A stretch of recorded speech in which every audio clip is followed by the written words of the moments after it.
Hi everyone, and welcome to the Stitch Sessions. Today we are working on a motif, and it is the mesh stitch circle. And this was actually a request from somebody in our live stream a few weeks back.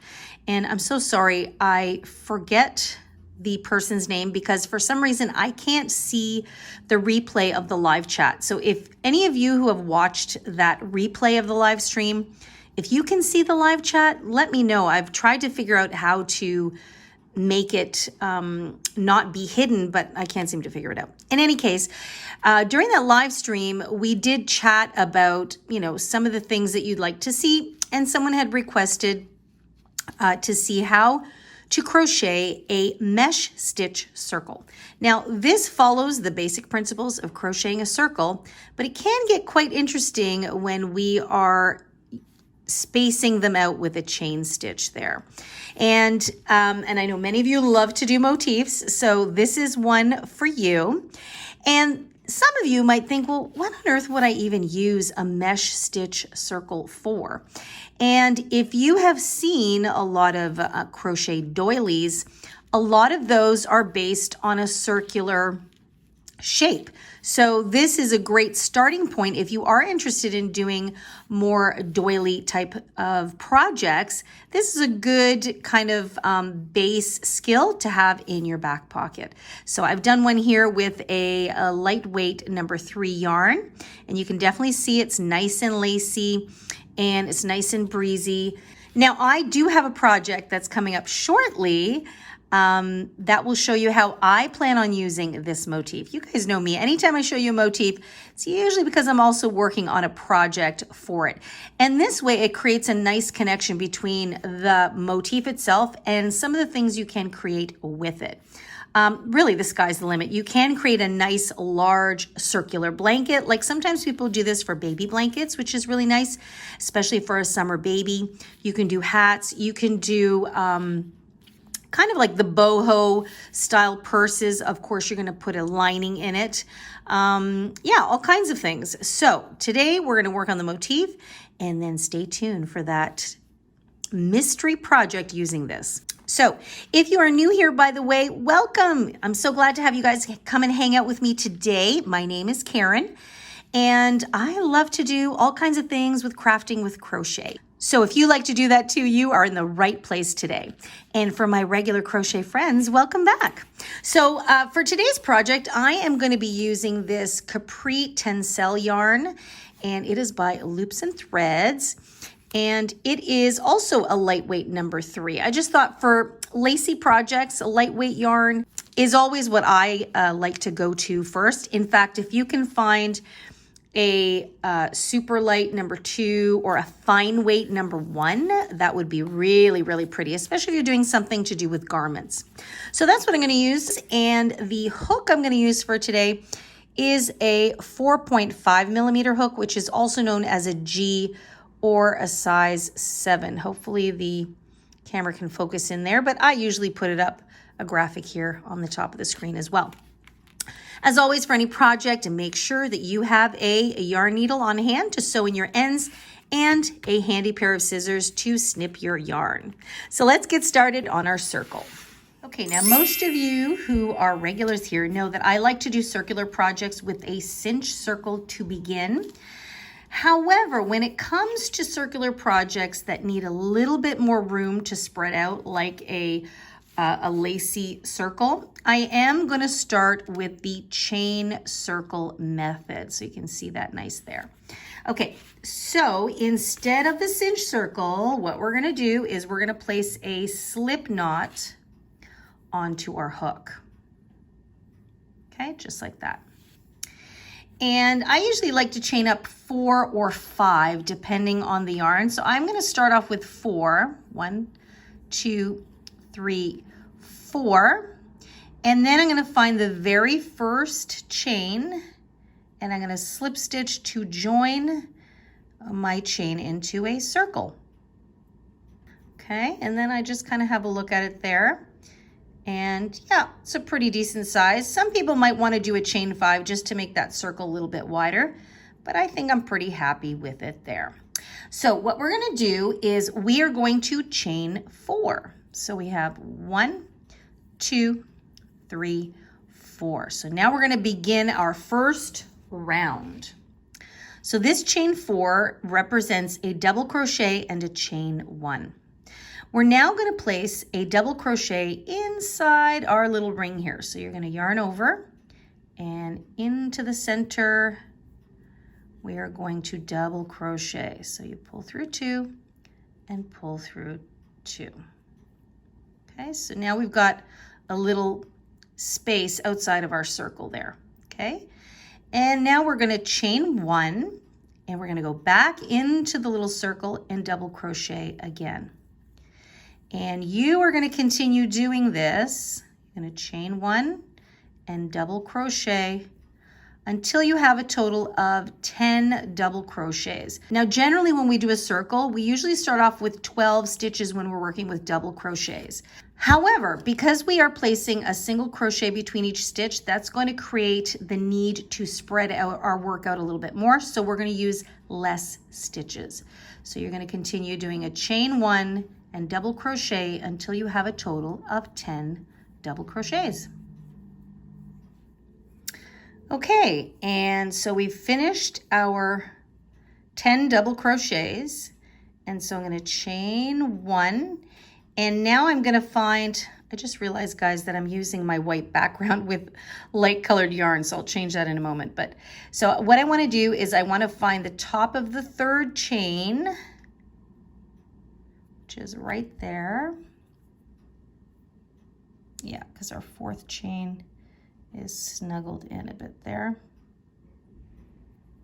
And I'm going to slip stitch to join our round. Okay, just like that. And so round 1 is complete. And so we have 10 double crochets and 10 chain spaces. So that creates the initial 10 slices of our pie there. And that alone is already very pretty. Okay, so we're going to go on to round number 2, but I'm just going to change my background here so that way the white yarn does not just kind of sink into the background here. Now we can really see that pretty little circle. So let's go on to round number 2. So what we're going to do is we are actually going to slip stitch over into the chain space. And we are going to chain up 4 again. So we have 1, 2, and 3. These 3 will count as a double crochet, and then the 4th chain will count as a chain space. Now we're going to go back into that same space and place a double crochet stitch. And basically what we've done is we've created a V-stitch. So we had 10 stitches in round number 1. And so when we follow the basic principles of crocheting a circle, we know in round 2, we need to increase into every stitch. And in this case, we are going to be working into every space. And of course, I will leave a link to the basic lesson on crocheting a circle in the description box down below, because I go into a little bit deeper detail on the base principles of crocheting a circle, and those will always apply anytime you are crocheting something circular, and just like this. So we've got our V-stitch there, okay, and then we're going to chain 1, and into the next space we're going to place a V-stitch, which is our increase. So we're going to double crochet, chain 1, and double crochet. See, so V-stitch and V-stitch. Then we chain 1 in between, and into that stitch we do the same thing. Double crochet, chain 1, and double crochet. So although the chain 1s are an important factor of creating the mesh stitch look or the lacy look, I'm really only ever focusing on the number of full-on stitches. So in round 1, I had 10 double crochets and 10 spaces. So in round number 2, because we're placing 2 double crochets into each space, we are then going to have 20 double crochets, okay? And of course, the mesh stitch is created because we're placing a chain stitch in between every single double crochet, okay?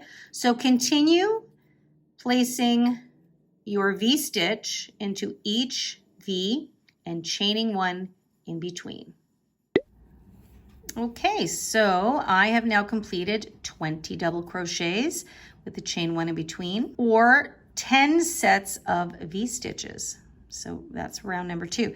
So I still need to chain one, and now I'm going to slip stitch to the top of the third chain, 2, 3, to join my round.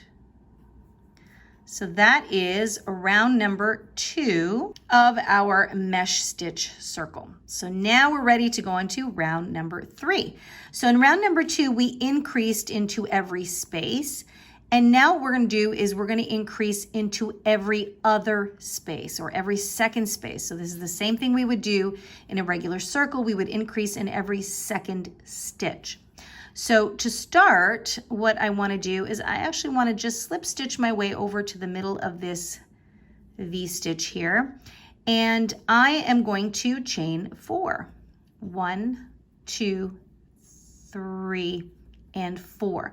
Now this is still going to count as a double crochet and a chain 1, but we are not going to place anything else into this V. We're now going to work into the space between these two V's, and this is where we're going to place our increase.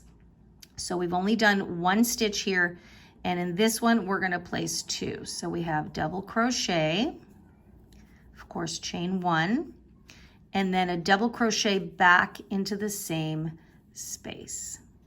So we're now working into the spaces between the V's for our increase. So we've got 1 double crochet, chain 1, and then we have a double crochet, chain 1, double crochet. Okay, and then we continue to repeat. So we're going to chain 1, and now we're working back into that V-stitch of the previous round, and we're going to place 1 double crochet into that space. Chain 1, and now we're going to work into the space between, which is a V-stitch. So hopefully that makes sense. I know the chain 1s can throw you off a little bit if you're not paying attention, okay? So we've got 1 double crochet inside the V, and then in the space between these two V's, we placed our increased stitch, which is another V. Into this V is 1 stitch, in the space between there is 2, okay? You're always going to chain 1, and now inside the V, we place 1 double crochet, chain 1, beside the V, we're going to place our increase. Okay, so where we had 20 double crochets in round number 2, we are going to increase by 10 in round number 3. Therefore, we're going to have 30. So whatever stitch count you start off in round number 1, that is the number of stitches you should always be increasing each round by. So in round 2, we increased another 10, which gave us 20. In round 3, we're increasing another 10, which is giving us 30. Kind of makes it a little easy in a way, 3 and 30, etc., etc. So I'm going to go ahead and finish this round. I'm going to leave you to finish yours as well, and then we'll talk about going on to round number 4. Okay, I'm at the end of round number 4. I've chained 1, and I'm just slip stitching to join my round here. Oops, there we go. Okay, so round number 3 is complete. I have 30 double crochets. So now what we're going to do, in the previous round, we just increased in every other space. So now we're going to increase into every third space. So first what we want to do, because we've slip stitched to join, let's slip stitch into this space here. And so we're going to chain 4 right here. So we have 1, 2, 3, and 4. This will count as a double crochet, chain 1. And for this round, round 4, we're going to place our increase inside of our V stitches. Okay, so in this V, we're going to place a double crochet, chain 1, and double crochet. Okay, just like that. Nice and easy to identify. Now we have 2 spaces before we hit our next V-stitch. So what we're going to do is we're going to chain 1. Into the next space, we are going to place 1 double crochet, chain 1, and into the next space, we're going to place 1 double crochet. Okay, so see, you've got your increase, and then you've got 2 stitches between the increase.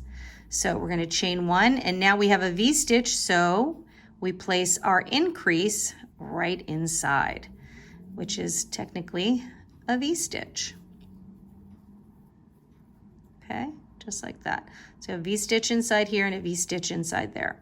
Then we continue, chain 1. We have 2 spaces here now, so into each space we place a double crochet, chain 1, and a double crochet. And that is going to be your repeat for round number 4. And of course, we're increasing another 10 stitches. So at the end of round number 4, you're going to have 40 stitches. Okay, and I'm coming to the end. Now remember, we only did 1 stitch here before our increase. So here's that other space. So there's 2 spaces. So I'm going to place 1 double crochet into here. And I did that purposely because for this round I wanted to go inside the V-stitch. Of course, I'm going to chain 1 and top of the 3rd stitch, I'm going to slip stitch to join. And round number 4 is complete. See that? So basically you would just continue on this way, and by increasing the number of double crochet chain 1s in between each increase. So now in this one here, I did 5 rounds, okay? Now you might start to see that it's going to ripple a wee bit. And I talk a little bit about this, I believe, in the granny circle motif, because it's kind of the same idea where we're having chain 1s in between. Once I get to a certain round, if I start seeing that happen, like let's say you're going to make a larger blanket, like maybe a round baby blanket, let's say. From this round on, what I would do then is every other round, I do not increase. So for example, this next round here, if I did another round, I wouldn't put any increases. I would just work 1 double crochet chain 1, 1 double crochet chain 1 into every space so that the stitch count would remain the same for another round. And that tends to help the work kind of spread out and sit nice and flat. And then the following round is when I would do the next set of increases. Now, another thing, another little tip I want to leave you with is, so this one was 5 rounds. I'm going to stop here at 4 rounds, but you can see that by placing a V-stitch inside another V-stitch, or anytime you do a circle and you place an increase on top of another increase continuously, it gradually, and I think you can see it's happening here subtly, gradually starts to create points or pointed spots on your circle. And this is a common kind of challenge that a lot of crocheters have. So what I generally do is I tend not to continue to place an increase on top of the other increase. Now I did it in this example because I wanted it to be nice and easy for you to find. But if you're going to go on to round number 5, for example, what I would do is I would slip stitch into here as usual, and I would either start with my increase right here, okay, so that you're not placing an increase inside the V. What I like to do though is if I can see that I have 3 spaces now in between each increase, what I would do is double crochet chain 1, double crochet into here, and then double crochet chain 1 into this one so that I can do my increase in the center of these 3 spaces. And so we're really spacing out the increase stitches, and it really goes a long way to continue shaping your circle nice and smoothly. So actually, I'll just quickly take you through the beginning here, just hopefully to make you understand. So I'm starting into this space here, so I'm just going to do my typical chain 4. 1, 2, 3, and 4. That's a double crochet chain 1. Into this V, I am just going to place a double crochet, I'm going to chain one again, and into the next space, I'm going to do the same thing. And then chain one. So these are the 3 individual stitches now that we have between the increases. Now, in this center space of these 3, this is where I'm going to place my increase. So chain one, double crochet. Okay, so see, 3 spaces increase. So then I chain one, and then I continue on. I place 1 double crochet, chain one. The second one will go inside the previous increase, chain one, and then the third one goes on the other side. So if you can kind of see the pattern I'm creating here, the individual ones are one on the outside of the V, one in the V, and one on the other side. And then if you look at the increase, it's in the center of those 3 spaces. Hopefully that makes sense to you guys. So this is going to help your circle stay nice, round, and smooth. That's what we're looking for. What do you think? Easier than you thought? Maybe you might need to think about it a little bit. Well, I hope that this is giving you some maybe inspiration on some things that you can do using the mesh stitch. It's another way that you can create a circular motif, but give it a little bit of interest. And it's great, like I said, for some summery projects. So what are you gonna be using your mesh stitch circle for? Let me know down below. And if you guys follow me on Facebook or Instagram, pop me a DM or tag me in your project that you use the mesh stitch circle. Now, if you have any other questions, as always, make sure that you do leave them for me down below. And or you can email me directly at info@crochetcrafty.com. As always, I invite you to come and visit me there if you haven't already. Lots of free goodies for you and great bonus tools to help you with your crochet projects. And we do have some written patterns, and don't forget you can visit me on my Etsy shop as well at Crochet Crafty Canada if you're looking for any other written patterns. All right, guys, that's it for me today. So I hope you enjoy working on this new motif. Happy crocheting, have a great day, and as always, take really good care of yourselves. I'll see you guys in next week's session. Bye-bye.